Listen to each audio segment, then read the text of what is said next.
राहुल गांधी की वजह से ममता बनर्जी की पार्टी यानी कि तृणमूल कांग्रेस वो फाइनली अब बचती हुई नजर आ रही है।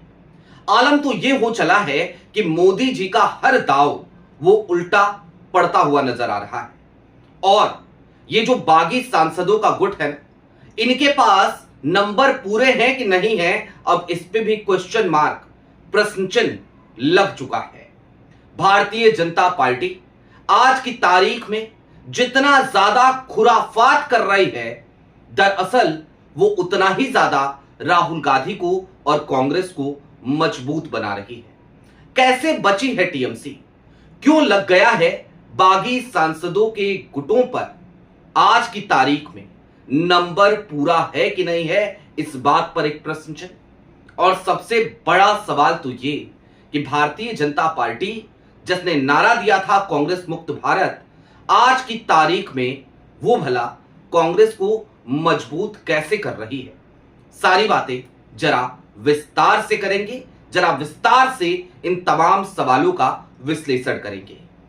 नमस्कार, मैं स्वप्निल और आप मुद्दा देख रहे हैं।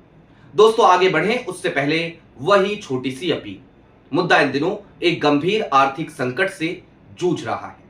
एक तरफ जहां हमारे मेन बैंक अकाउंट्स बीते लंबे समय से फ्रीज चल रहे हैं, तो वहीं दूसरी तरफ हमारे 2.5 साल पुराने चैनल को हमसे लंबे समय तक छीन कर रखा गया था। ऐसे में डे टू डे ऑपरेशंस में मुद्दा को काफी मुश्किलों का सामना करना पड़ रहा है। लिहाजा आपसे गुजारिश है, यदि आप चाहें तो स्क्रीन पर दिख रहे क्यूआर कोड या फिर के नीचे दिख रहे यूपीआई नंबर्स के जरिए मुद्दा की छोटी छोटी मदद जरूर कीजिएगा, ताकि हमारी बेबाकी यूं ही बरकरार रहे।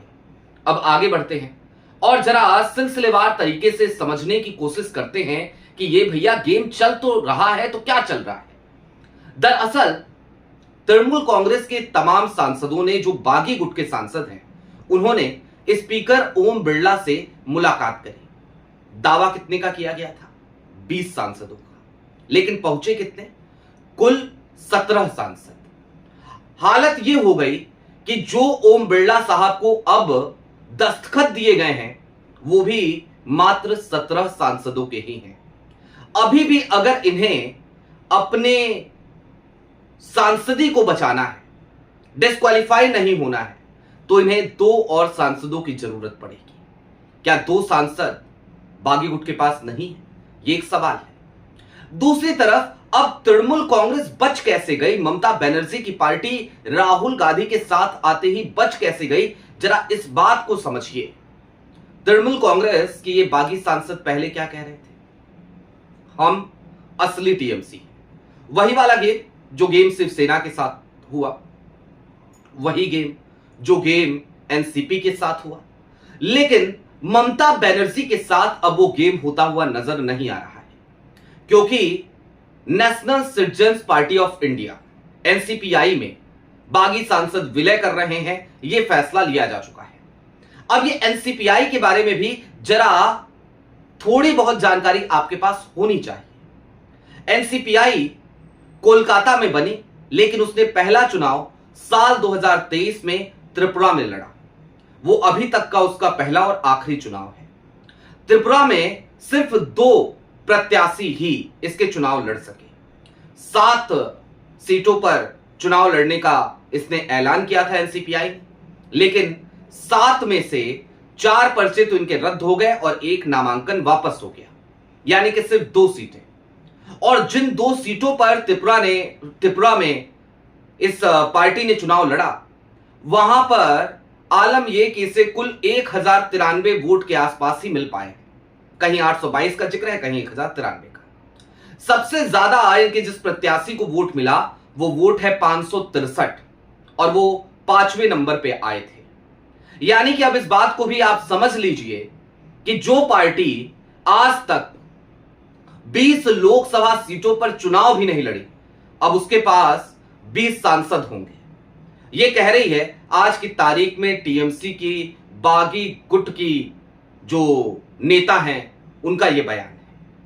इस तरीके से लोकतंत्र बचाया जा रहा है। खैर, ममता से टीएमसी छीनने की पूरी तैयारी थी, लेकिन उसी बीच में कांग्रेस ने यह तय कर लिया ममता बनर्जी ने भी तय कर लिया कि भाई एक काम करते हैं, टीएमसी का कांग्रेस में विलय कर देते हैं।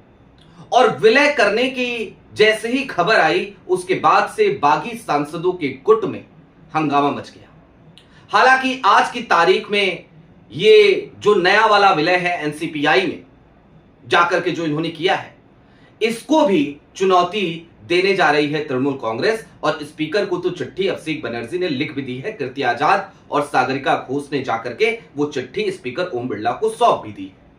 लेकिन सबसे ज्यादा मजेदार बात जानते हैं क्या है? ये सांसद अपनी सांसदी गंवाने के मुहाने पर जाकर के आज की तारीख में खड़े हो गए। कैसे हो गए? दरअसल रिप्रेजेंटेटिव एक्ट को अगर आप पढ़ें, दल बदल कानून को, तो उसमें बहुत क्लियर कट लिखा हुआ है कि सिर्फ और सिर्फ जो विधायी दल है वही नहीं तय करेगा कि पार्टी का विलय किसी पार्टी में होगा कि नहीं होगा, बल्कि यह डिसीजन दो जगहों पर होगा।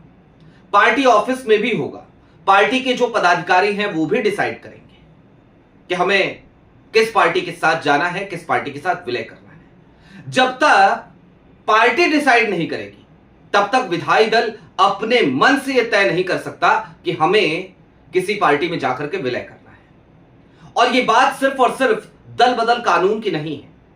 चंद्रचूड़ ने शिवसेना वाले मामले में भी अपना जब वर्डिक्ट दिया था एक बार, तो उन्होंने इस बात का जिक्र किया था। हालांकि वो केस अभी तक पेंडिंग चल रहा है लंबे समय से, ना जाने कब तक चलेगा, भगवान ही मालिक है। इस देश में जुडिशरी भी ऐसे ही चल रही है। अब दूसरी तरफ चलिए और जरा ये समझिए कि भारतीय जनता पार्टी की ये तमाम खुराफातें कांग्रेस को और राहुल गांधी को मजबूत कैसे कर रही हैं। जितना ज्यादा क्षेत्रीय दलों को, क्षेत्रीय छत्रपों को भारतीय जनता पार्टी अब प्रताड़ित कर रही है, उतना ही ज्यादा क्षेत्रीय छत्र अब कांग्रेस की तरफ लीन होते हुए नजर आ रहे हैं। वो अपना झुकाव कांग्रेस की तरफ दिखाने लगे हैं क्योंकि ये उनकी मजबूरी भी है। और बात सिर्फ उन दलों की नहीं है जो इंडिया गठबंधन में शामिल है, बल्कि एनडीए में शामिल भी कई दल अब परेशान होने लगे हैं। ये 20 सांसद अगर एनडीए का समर्थन करेंगे तो इसका अर्थ समझते हैं। चंद्रबाबू नायडू, सबसे बड़ा संकट उनके सामने आकर के खड़ा हो गया है। आज की तारीख में नायडू को अब यह समझ में आ चुका है कि मोदी जी को उनकी जरूरत नहीं है एज अ पार्टनर, क्योंकि भाई सरकार ही तो चलानी है। 16 ही तो सांसद हैं, अब तो 20 सांसद आ गए। अगर नायडू चले भी गए तो क्या ही हो जाएगा, सरकार तो बची रहेगी। और जिस तरीके से शिवसेना यूबीटी के साथ भी ये सारा गेम चल रहा है, तो मोदी जी तो अब खुल्लम खुल्ला इस तैयारी में है, इस चक्कर में है कि ये जो एनडीए के सहयोगी हैं ना मेरे, इनको किसी भी तरीके से अब इनकी हैसियत दिखाई जाए। हालांकि इन तमाम खुराफातों से जो भारतीय राष्ट्रीय कांग्रेस है, जो राहुल गांधी हैं, उनको मजबूती मिल रही है। मैंने आज एक जगह पे यह भी कहा कि राहुल गांधी को चाहिए कि वो मोदी जी और अमित शाह को धन्यवाद करें इसके लिए, और बिल्कुल उन्हें धन्यवाद दे देना चाहिए, भले तंज कसते हुए दे दें कि मोदी जी आपका बहुत बहुत धन्यवाद, आप जो कर रहे हो ना, भले आप इस तरीके से करके लोकतंत्र को कमजोर कर रहे हो, भले आप संविधान को नहीं मान रहे हो, भले आपने लोकतंत्र का माहौल बना रखा है, लेकिन कम से कम आप विपक्ष को एकजुट करने का काम कर रहे हो। आप कम से कम कांग्रेस के हाथों को और ज्यादा मजबूत करने का काम कर रहे हो। टीएमसी की ही अब सिर्फ बात रह नहीं गई है, एनसीपी, वाईएसआरसीपी और यहां तक कि बीआरएस, केसीआर की पार्टी, हर पार्टी अब कांग्रेस की तरफ देख रही है। वाईएसआरसीपी के पास भी ऑफर है कांग्रेस में विलय का, एनसीपी के पास भी, टीएमसी के पास भी। और कांग्रेस से निकली हुई ये तमाम पार्टियां जो अलग अलग राज्यों में क्षेत्रीय छत्रप की भूमिका में आ गई थी, अब ये तमाम क्षेत्रीय छत्रप बनी पार्टियां एक एक करके घर वापसी की तैयारी कर रही। ये कांग्रेस के लिए एक अच्छी खबर भी है, कांग्रेस के लिए एक अच्छा वक्त भी है, एक अच्छा मौका भी है। अब दोस्तों चलते चलते जरा कुछ बातें और समझ लीजिए। टीएमसी के ये तमाम सांसद जो बागी होकर के एनसीपीआई में गए हैं, एनसीपीआई को आज की तारीख में अगर आप सांसदों की दृष्टि से देखें, लोकसभा सांसदों की, तो 5वां सबसे बड़ा दल उन्होंने बना दिया है। दरअसल सच्चाई यह है कि इन तमाम सांसदों की सदस्यता पर तलवार लटक रही है, क्योंकि कानूनी तौर पे यह पूरी तरीके से गलत फैसला है। ओम बिरला भले इस विलय को मंजूरी दे दें, ओम बिरला भले मोदी जी की इच्छा को पूरी कर दें, लेकिन आने वाले दिनों में इन तमाम सांसदों को फिर से चुनाव का सामना करना पड़ेगा और सांसदें इनकी छिनेगी। दूसरी तरफ सबसे ज्यादा मजेदार बात जानते हैं क्या है? भारतीय जनता पार्टी पश्चिम बंगाल में जिन लोगों के खिलाफ चुनाव लड़कर के आई थी, जिन लोगों के खिलाफ इसने चुनाव प्रचार किया था, अगर अब उन्हीं के साथ गलबैयां करते हुए नजर आ रही है, तो इसका सबसे बुरा असर भारतीय जनता पार्टी के कार्यकर्ताओं के मनोबल पे पड़ रहा है। तमाम नेताओं को यहां से भेजा जा रहा है। सुनील बंसल पहुंचे पश्चिम बंगाल, जाकर के मीटिंग करी वहां पे भारतीय जनता पार्टी के कार्यकर्ताओं और नेताओं से, और वहां पर उन्हें भारी असंतोष का सामना करना पड़ा, गुस्से का सामना करना पड़ा, क्योंकि जाहिर सी बात है, बड़े दिनों के बाद अगर पश्चिम बंगाल में पहली बार भारतीय जनता पार्टी की सरकार आई है, तो भारतीय जनता पार्टी का कार्यकर्ता इस उम्मीद में है कि अब उसे मौका मिलेगा। लेकिन अगर उसकी जगह पर पुराने मॉडल की तरह भारतीय जनता पार्टी काम करेगी, दूसरी पार्टियों से आए हुए लोगों को मौका देगी, तो जाहिर सी बात है, असंतोष भारतीय जनता पार्टी के कार्यकर्ताओं के मन में पैदा होगा, उनका मनोबल टूटेगा, वो नाराज होंगे, और उसी का सामना आज भारतीय जनता पार्टी पश्चिम बंगाल में कर रही है। यानी कि एक कहावत आपको याद होगी, खाया पिया कुछ नहीं, ग्लास तोड़ा 12 आना। आज की तारीख में कंडीशन वही हो गई है भाजपा की, लेकिन भारतीय जनता पार्टी के सामने एकमात्र लक्ष्य है, और वो लक्ष्य क्या है? परिसीमन बिल। परिसीमन बिल के लिए मैं कुछ भी करूंगा, परिसीमन बिल के लिए मैं किसी भी हद तक चला जाऊंगा, लोकतंत्र को जितना चोटिल करना हो करूंगा। मोदी जी आज इसी मूड में हैं, लेकिन फिर भी वो इसमें सफल होते हुए आने वाले दिनों में हमें नजर नहीं आते। आपकी क्या राय है वो हमें कमेंट बॉक्स में जरूर बताइएगा। अभी के लिए दीजिए इजाजत। चलते चलते फिर वही अपील, चैनल पे नए हो तो सब्सक्राइब करते हुए जाइएगा, सक्षम हो तो मुद्दा की छोटी छोटी मदद जरूर कीजिएगा, ताकि हमारी बेबाकी यूं ही बरकरार रहे। बहुत शुक्रिया।